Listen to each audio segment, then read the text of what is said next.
కటిక దరిద్రంతో బాధపడుతూ పక్క ఇంటి వారికి కూడా చెప్పకుండా ఇల్లాలు కూడా అటువంటి తల్లి ఆయన 27 పర్యాయములు లలితా సహస్రనామ స్తోత్రంతో అమ్మవారిని పూజ చేసి కటిక దరిద్రంలో 27 పర్యాయములు మంచినీటిని లలితా అమ్మవారికి నైవేద్యం చేశారు. చేసి ఆయన ఇంకొకసారి లలితా సహస్రం చదవడానికి ఓపిక లేదు, అప్పటికే అన్నం తిని చాలా రోజులు అయిపోయింది. లలితా సహస్రం చదవబోయి మాదన్ను పడిపోయి స్పృహ తప్పిపోతూ ఇంకా నోటి వెంట పలుకు పలకలేక, అప్పుడు కూడా గురువుగారి మాట మీదే నమ్మకం. గురువుగారు నాకు ఈ మంత్రం ఇచ్చారు, పరదేవత ఉన్నది అని చెప్పారు, నన్ను కాపాడుతుంది పరదేవత, ఆయన నమ్మకం అంతే.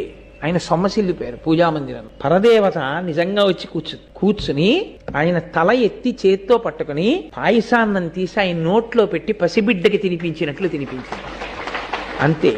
ఇక రాఘవనారాయణ శాస్త్రి గారి జీవితంలో వెనక్కి తిరిగి